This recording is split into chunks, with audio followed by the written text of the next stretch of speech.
السلام علیکم ناظرین، سیاست.com پر آپ سب کا استقبال ہے۔ دور حاضر کی بیماریوں کے طبی نبوی صلی اللہ علیہ وسلم کے ذریعے علاج پر اظہار خیال کرتے ہوئے بڑے حکیم صاحب کے فرزند ڈاکٹر یاسر عرفات نے انجیر، کلونجی، شہد، زیرہ، انگور، میتھی، سرمے کو طب نبوی صلی اللہ علیہ وسلم کا اہم حصہ قرار دیا، جو غذا بھی ہے اور دوا بھی ہے۔ ادارہ سیاست کے زیر اہتمام محبوب حسین جگر ہال میں منعقدہ لیکچر کے دوران ڈاکٹر یاسر عرفات نے غذا میں بے اعتدالی کو پیٹ کے امراض میں اضافے کا ذریعہ قرار دیا اور کہا کہ اللہ کے رسول صلی اللہ علیہ وسلم کی سنت کے مطابق کھانے کا استعمال انسان کو امراض سے محفوظ رکھنے کا بہترین ذریعہ ہے۔ انجیر کے استعمال سے بواسیر، جوڑوں کا درد ختم کیا جا سکتا تھا، بشرط ہے کہ انجیر کو ہدایت کے مطابق استعمال کیا جائے۔ ڈاکٹر غوث الدین نے مہمانوں کا استقبال کیا۔ لیکچر کے آغاز سے قبل تمام مہمانوں کو ادارے کی جانب سے تہنیت بھی پیش کی گئی۔ اب میں آپ کو جناب ڈاکٹر یاسر عرفات صاحب کے بارے میں کچھ بتانا چاہتی ہوں۔ ڈاکٹر یاسر عرفات صاحب بڑے حکیم صاحب جناب اکبر کوثر صاحب کے فرزند ہیں، جو تمل ناڈو ونمبڑی کے علاقے سے تعلق رکھتے ہیں۔ آپ نے BUMS گلبرگہ سے کمپلیٹ کیا۔ اس کے بعد acupuncture, aromatherapy, herbal medicine, medicinal plants جیسے کورسز کے لیے سرٹیفکیٹ مدورائی کیمبرج یونیورسٹی سے حاصل کیا۔ اس کے بعد آپ پونے ZBM میڈیکل کالج سے MD شعبہ معالجات سے 3rd ایئر میں زیر تعلیم ہے۔ اب میں ڈاکٹر جناب یاسر عرفات سے گزارش کرتی ہوں کہ وہ اپنے لیکچر کا آغاز کریں۔ جناب ڈاکٹر یاسر عرفات صاحب۔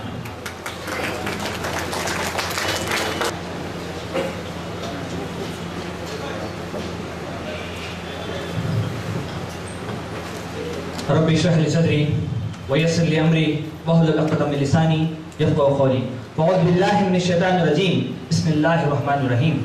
تمام تعریفیں اللہ کے لیے ہیں جو تمام عالموں کا رب ہے، اور کروڑوں درود و سلام ہو اللہ کے رسول محمد صلی اللہ علیہ وسلم پر، جنہوں نے عقائد، معاملات، معاشرات، تجارت، اس کے ساتھ ساتھ میں علم طب کی بھی ہمیں اہمیت بتائی اور اس کے بارے میں ہمیں نالج دیا۔ اور میں شکر گزار ہوں سیاست کے سارے آرگنائزرز کا، سے جناب غوث الدین صاحب کا، اسماعیل صاحب کا، مظہر صاحب کا، اور خاص کر ڈاکٹر مشتاق صاحب جو کیپ ٹاؤن میں ساؤتھ افریقہ کے ایک یونانی کالج انہوں نے اوپن کیا اور یہ ایکس ڈائریکٹر بھی رہے CCM کے، اور ڈاکٹر بدرالدین صاحب کا، اور سارے میرے دوست یہاں پر بیٹھے ہیں، ڈاکٹر فاروق ہیں، ڈاکٹر احمد ہیں، ڈاکٹر حفصہ، جتنے بھی ڈاکٹر یسرا، سارے لوگوں کو، اور آپ بزرگیں ہیں، اور الحمدللہ جو میرے بھائی بہن ہیں، سب لوگوں کو میں اسلامک طریقے سے استقبال کرتا ہوں۔ السلام علیکم ورحمۃ اللہ وبرکاتہ۔ جب ہماری طب نبوی کی بات آتی ہے تو ہمارے ذہن میں شہد، کلونجی، کاسنی اتنا ہی آتا ہے کہ کہیں نہ کہیں اس کے بارے میں ذکر ہوگا، زیتون، کیونکہ تقریباً کئی سالوں سے طب نبوی کیا ہے بھائی؟ شہد ہے۔ طب نبوی کیا ہے؟ زیتون ہے، کلونجی ہے، بس۔ تو میں جو ہے اس سے ہٹ کے کچھ چیزیں، حالانکہ وہ چیزیں بھی بولوں گا میں، کیونکہ اگر سمجھو کہ میں وہ نہیں بتاؤں گا تو سمجھے کہ میں اس کا حق ادا نہیں کیا، مگر میں جو واقعی کچھ ضروری چیزیں اور اہم چیزیں ہیں اس کے بارے میں آپ کو پہلے میں بتانا چاہتا ہوں۔ کل طب نبوی اور عصر حاضر کا کافی سالار ملت میں کانفرنس ہوا، جس میں بہت بڑے جو ہے یونانی کے ڈاکٹرز وہاں پر طب نبوی کے بارے میں بتائے، اسلامک میڈیسنز کے بارے میں بتائے، اور کافی خاص کر ڈاکٹر مشتاق صاحب نے طب نبوی کے بارے میں جو ہے کافی اچھا لیکچر دیا۔ اس کے کچھ پوائنٹس بھی میں اس کے اندر رکھ رہا ہوں۔ دوسری بات کیا ہے کہ آخر میں بات کرنے کا ایک موقع یہ ہوتا ہے کہ ہم جو کہنا چاہتے ہیں تقریباً وہ سامنے والے کہہ کے گزر جاتے ہیں، تو ہمیں بہت کم وقت ملتا ہے اور ماشاءاللہ پوری باتیں ہو جاتی ہیں، تو مجھے بچتا تھوڑا بہت ہے، میں انشاءاللہ صحیح وقت پہ وہ چیز میں آپ کو بتا دوں گا انشاءاللہ۔ پہلی بات یہ ہے کہ طب نبوی کہیے یا اسلامک میڈیسنز، یہ دو قسم کے جو ہے نام آپ کو جو ہے ملیں گے، ایک تو طب نبوی کہتے ہیں یا اسلامک میڈیسنز کہتے ہیں۔ اسلامک میڈیسنس کے اندر قرآن کی آیتوں کو بھی شامل کیا جاتا ہے، اور طب نبوی کے اندر بھی کہیں نہ کہیں قرآن کی آیتوں سے شروع ہوتی ہے۔ طب نبوی کے بارے میں ڈیٹیل سے جانے سے پہلے ایک 13 پوائنٹس ہے جس کو ہمیں سمجھنا بے حد ضروری ہے۔ اگر یہ نہیں سمجھیں گے نا تو ہمیشہ ہم طب نبوی کا صحیح مفہوم نہیں کریں گے۔ جیسا ڈائبٹک پیشنٹ ہے، اب دیکھیے اللہ فرماتا ہے کہ قرآن شہد کے اندر بہت زیادہ شفا ہے، ابھی ہم بول رہے ہیں کہ شہد پی لیا، ڈائبٹیز بڑھ گیا، اب اس کا جو عقیدہ طب نبوی کے اوپر ہے وہ کم ہو جاتا ہے۔ ارے اللہ کے رسول نے تو بولا اس میں شفا ہے، وہ کھا رہے تو کچھ ہوا نہیں۔ اللہ رسول فرمایا کہ شوریز ہے، کلونجی ہے، اس کے کھانے پہ تقریباً جو ہے موت کی سوا ہر بیماری کا علاج ہے، میں نے کھایا بٹ مجھے ایسے ہی بیماری ہے۔ اسی طرح کاسنی ہے، اللہ کے رسول نے فرمایا کہ کاسنی جو شخص کھا کے سوئے گا اس کے اوپر کیا ہوں گے کہ جنت کے خطرے گرتے ہیں، اور اس وجہ سے اس کے جو جادو کا اثر اور زہروں کا اثر نہیں ہوتا۔ تو یہ ساری جو چیزیں ہمارے دماغ میں جو گھوم رہی ہیں، اس کے لیے سمجھنے کے لیے بیسک چیزیں سمجھنا ضروری ہے، اس کے بعد یہ ساری چیزیں ہماری کلیریفیکیشن میں آئیں گی۔ وہ پہلی پوائنٹ یہ ہے کہ اللہ سبحانہ وتعالیٰ نے فرمایا قرآن کے اندر وَمَا أَرْسَلْنَاكَ إِلَّا رَحْمَةً لِّلْعَالَمِينَ، کہ اللہ سبحانہ وتعالیٰ نے اللہ کے رسول محمد صلی اللہ علیہ وسلم کو دنیا کے اندر رحمت بنا کے بھیجا ہے۔ یہ رحمت ایسی رحمت ہے جو دنیا کے اندر بھی گائیڈنس ہے اور آخرت کے لیے بھی گائیڈنس ہے۔ اللہ کے رسول صلی اللہ علیہ وسلم کوئی ڈاکٹر نہیں تھے، کوئی سائنٹسٹ نہیں تھے، کوئی میتھمیٹیشینس نہیں تھے، کوئی آسٹریلین نہیں تھے، مگر یہ سارے لوگوں کے گائیڈنس ہوئی ہے۔ سمجھو کہ قرآن کے اندر آج جتنے بھی آسٹریلین آپ دیکھو، سیاروں کے بارے میں آپ دیکھو، چاند ستاروں کے بارے میں، جو یونیورس کے بارے میں، گیلیکسی کے بارے میں جو ذکر ہے وہ آلریڈی اللہ سبحانہ وتعالیٰ نے جو ہے قرآن کے اندر فرما دیا۔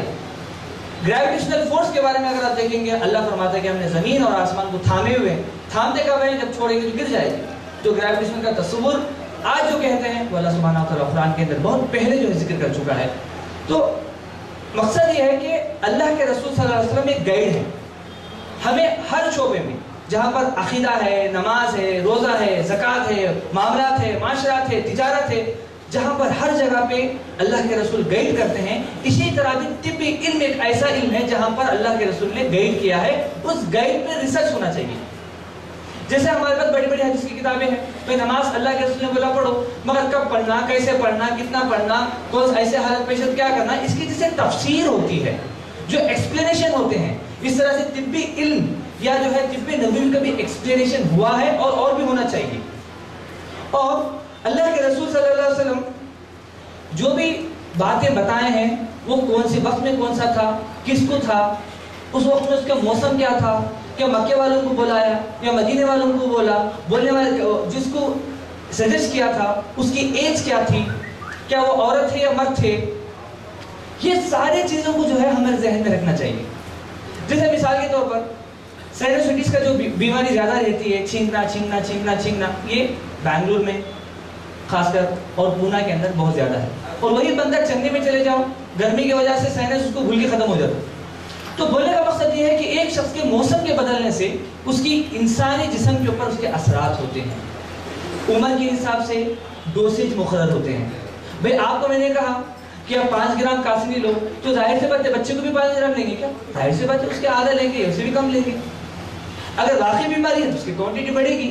تو کوانٹٹی کون کب، اور کاسنی کے اوپر کل میرا پریزنٹیشن تھا کہ the role of کاسنی the prophetic medicines hyperlipidaemia اور ہائپر گلیسیمیا کے اوپر، شوگر اور خاص کر شوگر کے اوپر اور کولیسٹرول کے اوپر، جو اگنا سلنگم یونیورسٹی کے اندر باقاعدہ 6 مہینے تک کم از کم 30 پیشنٹس پہ ریسرچ ہوا ہے کہ 10 لوگوں کو وہی ایک کاسنی 3 الگ الگ طریقے سے دیا گیا۔ ایک شخص کو جو کاسنی دیا گیا وہ ایسی بھاجی کے طور پر جیسا ہم پالک کی بھاجی کھاتے ہیں ویسا کھانے کے لیے دیا گیا۔ 10 لوگوں کو کیا کیا گیا کہ کچھ لوگوں سے جو ہے ڈیکاشن بنا کے پاؤڈر کر کے ڈیکاشن بنا کے پینے کے لیے دیا گیا، اور تیسرا دیا گیا پھر ٹیبلٹ فارم میں۔ تو ظاہر سی بات ہے 3 لوگوں میں سے جو ڈیکاشن دیا گیا ان کو فائدہ ہو۔ بولنے کا مقصد یہ ہے کہ جو جس فارم میں آپ لیتے ہو اس کا بھی اثر کرتا ہے۔ آپ جو لے رہے ہو عرق میں لے رہے ہو، اس کو ٹیبلٹ میں لے رہے ہو، پاؤڈر فارم میں لے رہے ہو، کس فارم میں آپ اس کو لے رہے ہو اس کے اوپر ڈیپینڈ کرتا ہے۔ انگور کھانا تو سنت ہے، مگر انگور کو جو ہے زیادہ فرمنٹیشن کر دیا تو وہی شراب بن جاتی ہے، اب شراب پینا حرام ہے۔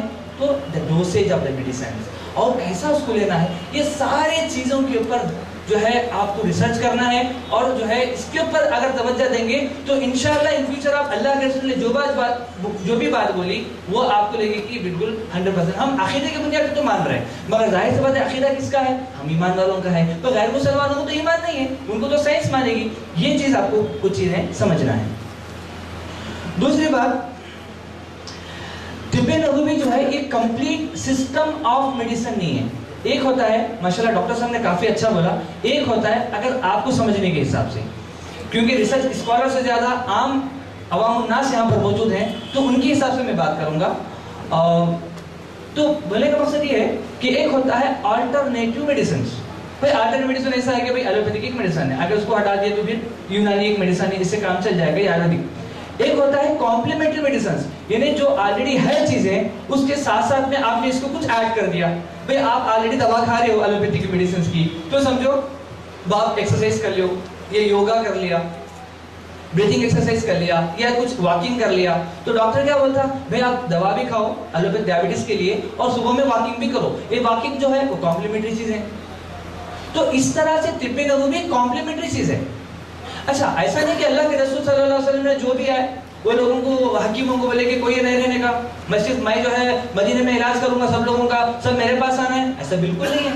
آپ دیکھیے حدیث کے اندر انشاءاللہ میں آپ کو اس کی پروف کے ساتھ دوں گا. اچھا دوسری بات کیا ہے کہ بھئی حکیم صاحب ایک کتاب ہاتھ میں جو ہے کتاب رکھی, کون سی بول کے لوگوں کے دماغ میں رہتی, تو اس لیے میں آپ کو بتا دے رہا ہوں یہ طب نبوی ہے ابن القیم الجوزی کی, جو ایزی اویلیبل ہے, مگر یہ پوری تفسیر ہے. میں اس کو اسی کو میں ایک دم شارٹ فارم میں آپ کو بتانے والا ہوں, اور بہت سی چیزیں جو میں نے سمجھا اتنے سالوں سے وہ چیز میں آپ کے سامنے رکھنے والا ہوں. تو اس کے اندر کیا ہے کہ طب نبوی جو ہے یہ ایک کمپلیٹ سسٹم آف میڈیسن نہیں ہے کہ ہر بیماری کے لیے آپ طب نبوی سے علاج کر دیں گی, نہیں, یہ گائیڈنس ہے. اچھا دوسری بات, اگر آپ اور بھی ڈیٹیل سے جائیں گے, جیسے میں نے حدیث بولا کہ ایک صحابی کو جو ہے ہارٹ کی پرابلم آتی ہے. ہارٹ کی پرابلم کے اس زمانے میں جو بھی چیسٹ پین تھا وہ کمپلیٹ تھا, تو اللہ کے رسول صلی اللہ علیہ وسلم نے ان کے جو کندھوں پہ ہاتھ رکھا تو اس کی ٹھنڈک جو ہے وہ محسوس کرنا شروع کی صحابی. بٹ بعد میں جو ہے ایک صحابی کے پاس بھیج دیے کہ بولے کہ وہ ایکسپرٹ ہیں, آپ ان کے پاس جا کے علاج کرو. وہ ہے حارث بن کلدہ. حارث بن کلدہ جو حارث بن کلدہ سلفی جو ہے وہ ایکچولی مدینے کے نہیں تھے, وہ باہر سے آئے تھے, شاید وہ ایران سے آئے تھے. اس وقت میں بہت سے لوگ بیماری نہیں ہو رہے تھے, تو ظاہر سے بات ہے جب ان کو پیشنٹ کو تکلیف ہوئی تو اللہ سے فرمایا کہ دیکھو میں نے تو ہاتھ رکھا الحمدللہ, مگر ابھی تم کیا کرنے کا, ان کے پاس جا کے علاج کرنے کا. حالانکہ تب تک وہ اسلام بھی نہیں قبول کیے تھے. اس کا مطلب یہ ہے کہ اگر ہمارے محلے میں کوئی اسپیشلسٹ ہے تو ظاہر سی بات ہے کہ بھئی آپ دوا جو بھی کرو, اور اسپیشلسٹ اگر غیر مسلمان بھی ہے تو وہاں پر بھی آپ کو علاج کرنا ہے. تو یہ ساری چیزیں حکمت ہیں. حکیم کیوں کہا جاتا ہے؟ حکمت ہے. وقتیہ طور پہ باتوں کو سمجھنا چاہیے.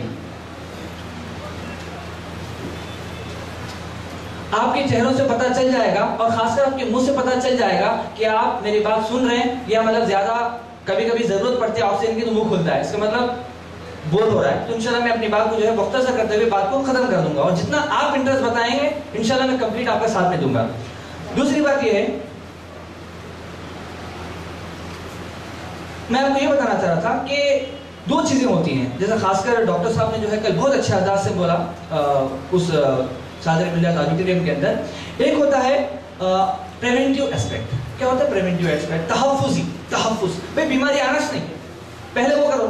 ارے کیا کرنا ہے, ڈینگو آ گیا, ڈینگو فیور آ گیا تو علاج کیا کرنا, وہ نہیں, ارے ڈینگو نہیں آنا, کیسا نہیں آنا, پہلے اس پہ توجہ دو کہ ارے اس کو کیا کرو, آپ تھوڑا سا جو ہے محلہ کو صاف رکھو, آپ صفائی رکھو, یہ کرو, مچھر ہی نہ آئے, مچھر آیا تو پھر کاٹا تو پھر ڈینگو فیور آتا. تو نہیں آنا ہے, یہ کیا ہے, تحفظی چیزیں.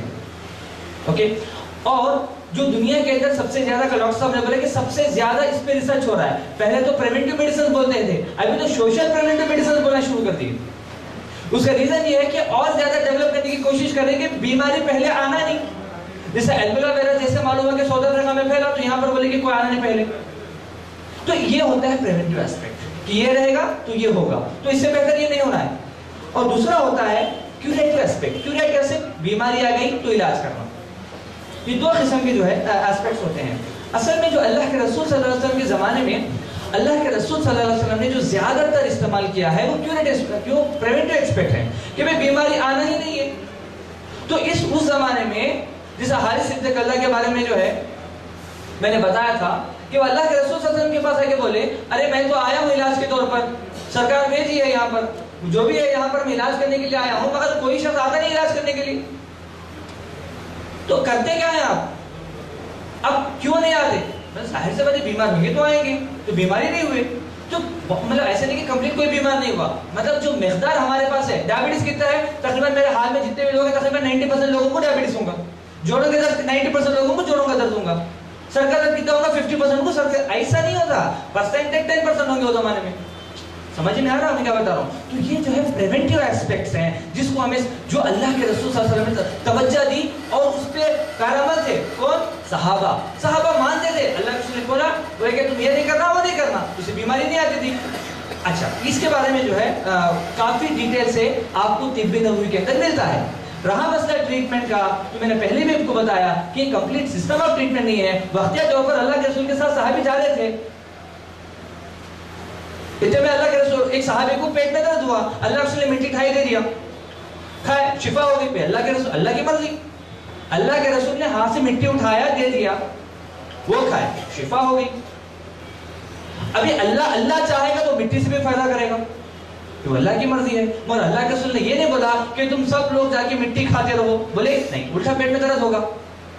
مگر آج بھی مدینے کے اندر کیا ہے؟ خاک کی شفا کے نام سے لوگ جا کے کیا کرتے ہیں؟ اتنا کھول کے ایک پورا گڑھا ہو گیا وہاں پر، لوگ تبرک کے حساب سے. نہیں، اللہ کے رسول نے آپ کو بولا نہیں ہے وہ چیز کا.